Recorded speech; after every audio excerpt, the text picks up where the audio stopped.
सभी मेरे साथियों को राजरत्न अम्बेडकर की ओर से फिर से एक बार जय भीम नमो बुद्धाय। द बुद्धाइज धम्मा के चौथे भाग में आप सभी लोगों का स्वागत है। आज एक ही दिन में हम 2 एपिसोड्स कर रहे हैं। इसकी वजह यह है कि द बुद्धाइज धम्मा इतने विस्तार पूर्वक बाबा साहब अम्बेडकर जी ने लिखा हुआ है कि एक दिन में अगर एक एपिसोड हम करते बैठे तो 100 दिन से भी अधिक समय बुद्धाइज धम्मा को सीखने में या बुद्धाइज धम्मा को जानने में लग जाएगा। और इसलिए मैंने सोचा कि एक दिन में 2 एपिसोड्स, ताकि ज़्यादा से ज़्यादा जानकारी द बुद्धाइज धम्मा को सीधे साधे और सरल तरीके के माध्यम से आप लोगों तक पहुंचाया जाए।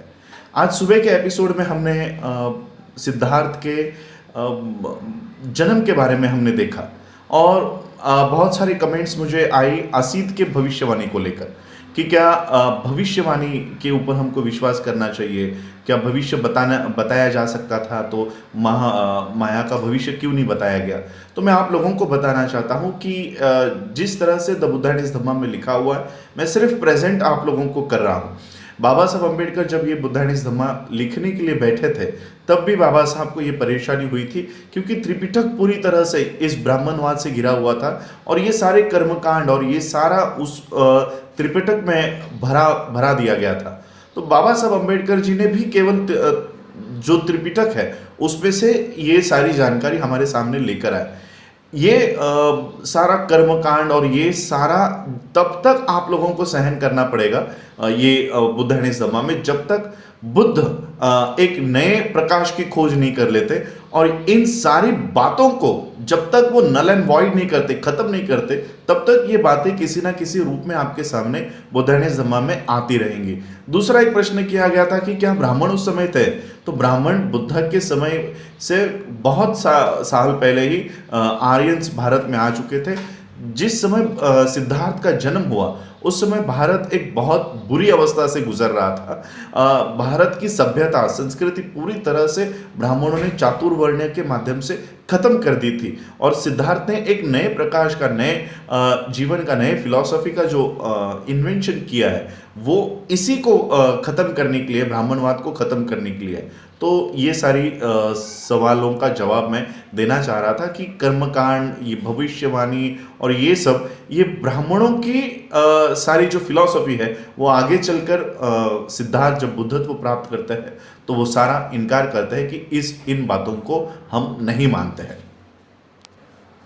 तो चलिए चौथे भाग में जानते हैं सिद्धार्थ के बचपन के बारे में और उनकी प्राथमिक शिक्षाओं के बारे में। सिद्धार्थ जब चलने बोलने के लिए लग गए थे तब शाक्यों के पूर्वजों ने, बड़े बुजुर्गों ने शुद्धोधन से आकर कहा कि अभी बच्चा बोलने लग गया है, चलने लग गया है, अब इसको शाक्यों की जो ग्राम देवता हुआ करती थी अभया, उसके मंदिर में लेकर जाया जाए।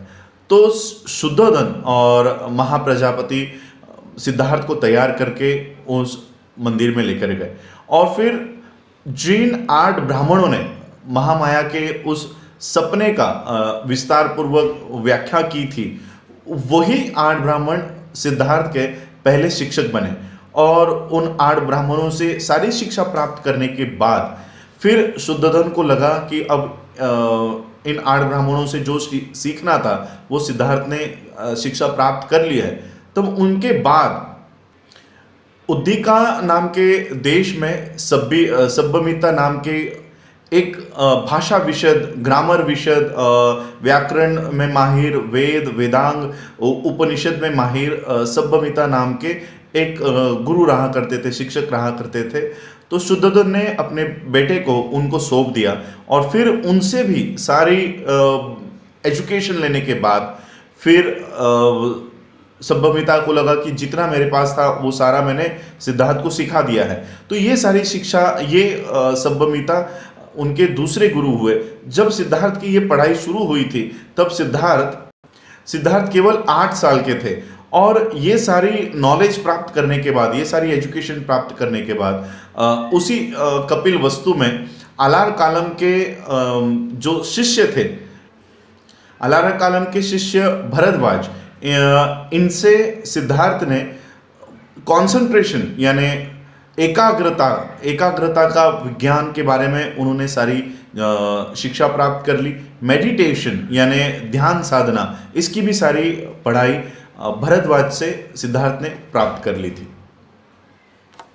सिद्धार्थ के प्रारंभिक लक्षणों के बारे में डॉक्टर बाबा साहब अम्बेडकर लिखते हैं कि सिद्धार्थ जब भी अपने पिताजी के खेतों पे जाया करते थे और उनके पास अगर कोई काम नहीं हुआ करता था तो सिद्धार्थ एकांत में एक शांत जगह ढूंढकर वहाँ पर ध्यान साधना किया करते थे। एक ऐसे ही दिन जब सिद्धार्थ अपने पिताजी के खेत पर उनके दोस्तों के साथ गए, तब सिद्धार्थ ने देखा कि कुछ मजदूर खेत जोत रहे हैं, पेड़ काट रहे हैं, बांध बांध रहे हैं। कड़ी धूप में उनके बदन पर अच्छे ढंग के कपड़े भी नहीं हैं। तो सिद्धार्थ ने अपने दोस्तों को पूछा कि ये कितना मुनासिब है कि एक मनुष्य दूसरे मनुष्य के लिए काम करे। ये कितना मुनासिब है कि मालिक जो है वो मजदूरों के इस सारे मेहनत के ऊपर, उनके फलों के ऊपर गुलछरे उड़ाए। तो उनके जो दोस्त हुआ करते थे सिद्धार्थ के, वो पुराने फिलॉसफी को, पुराने तत्वज्ञान को मानने वाले दोस्त थे। तो वो कहते थे कि मजदूरों का जन्म ही हमारी सेवा के लिए होता है, तो वो जो कर रहे हैं वो ठीक है। तो सिद्धार्थ को बचपन से ही ये असमानता के जो सारे चिन्ह थे, दृश्य थे, उससे वो विचलित हुआ करते थे और एक करुणा उनके मन में बहुत उमड़ के दिखाई दे रही थी। शाक्यों का एक वनप्रमंगल नाम का एक उत्सव वो मनाया करते थे और उत्सव का एक नियम हुआ करता था कि राजा या शासक परिवार खुद उस पहले दिन अपने हाथों से स्वयं वो खेत जोतने का काम वो खुद करेंगे। सिद्धार्थ इन उत्सव में भाग लिया करते थे। वो भले ही सारे विषयों में पारंगत थे, लेकिन अंग मेहनत, जहाँ मेहनत करनी होती थी वहाँ वो दूर नहीं हटते थे, पीछे नहीं हटते थे और आगे आकर वो खुद ये खेत जोतने का काम भी सिद्धार्थ किया करते थे। सिद्धार्थ धनुर्विद्या में और औजार चलाने में, हथियार चलाने में माहिर थे। सिद्धार्थ हमेशा जब उनके दोस्त उनको शिकार करने के लिए बुलाया करते थे, आमंत्रण दिया करते थे, तो सिद्धार्थ मना करते थे। तो उनके दोस्त उनको चिढ़ाने के लिए कहा करते थे कि शायद तुम शेर से डरते हो। तो सिद्धार्थ जवाब दिया करते थे कि मुझे पता है तुम शेर को नहीं मारने वाले हो, क्योंकि शेर से तुम सामना नहीं करने वाले हो। तुम जंगल में जाकर जो निष्पाप और छोटे जानवर है, जैसे कोई हिरन है या कोई खरगोश है, तुम उसी का शिकार करोगे। तो दोस्त कहते थे ठीक है, चलो तुम शिकार करने के लिए मत आओ, कम से कम हमारा निशाना तो देखने के लिए आओ।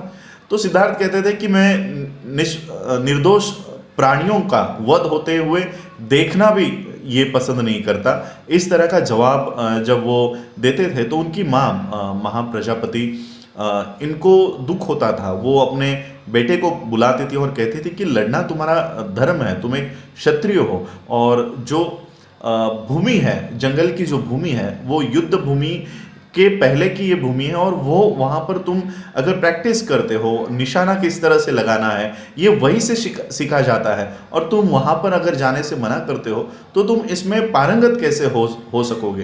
तो सिद्धार्थ अपने माँ को कहते थे कि किसी क्षत्रिय को लड़ना ही क्यों चाहिए। तो माँ कहती थी क्योंकि वो उसका कर्तव्य है, वो उसका धर्म है। और सिद्धार्थ फिर इसी तरह से सवाल करते थे अपने माँ से कि एक क्षत्रिय को क्यों लड़ना चाहिए, क्या वो प्यार से नहीं रह सकते, आपस में लड़े बिना क्या वो अपने राज्य की रक्षा नहीं कर सकते थे। तो इस तरह के सवाल वो अपने माँ से किया करते थे और फिर उनकी माँ निशब्द हो जाती थी कि बच्चे को क्या जवाब दे। सिद्धार्थ अपने दोस्तों को मेडिटेशन किस तरह से किया जाता है, कंसंट्रेशन कैसे, एकाग्रता कैसे की जाती है, ध्यान साधना कैसे की जाती है, किस तरह से बैठा जाता है, ये सारा वो सिखाने की कोशिश करते थे।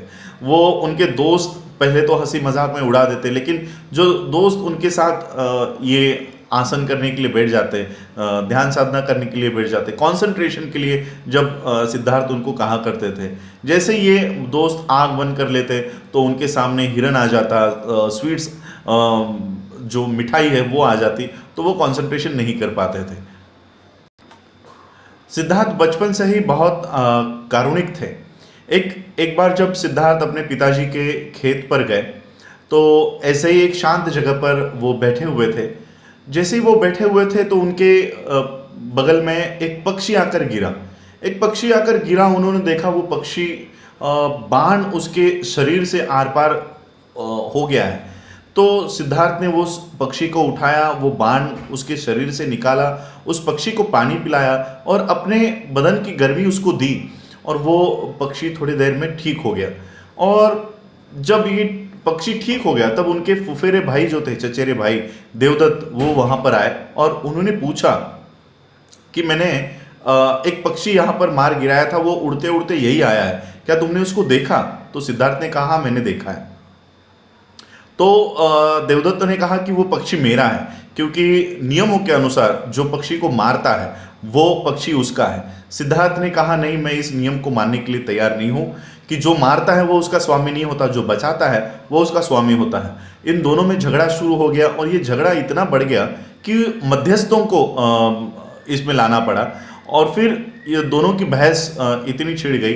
देवदत्त का कहना था कि मैंने इस पक्षी को मारा है तो इसका स्वामी मैं हूँ, मैं इसका मालिक हूँ। और फिर सिद्धार्थ ने कहा कि भला ऐसा कैसे हो सकता है, जो मारने वाला है वो किसी का मालिक कैसे हो सकता है, वो स्वामी कैसे हो सकता है, बचाने वाला ही वो स्वामी हो सकता है। और फिर न्यायालय ने सिद्धार्थ के पक्ष में ये निर्णय दिया और उस दिन से देवदत्त यानी सिद्धार्थ के चचेरे भाई ये हमेशा के लिए सिद्धार्थ के दुश्मन बन गए। लेकिन सिद्धार्थ इतने कारुणिक थे कि अपने भाई की मैत्री पाने के लिए वो किसी निर्दोष की हत्या नहीं करवाना चाहते थे। और इस तरह से सिद्धार्थ का बचपन हुआ। सिद्धार्थ का प्रारंभिक लक्षण इस तरह के हुआ करते थे।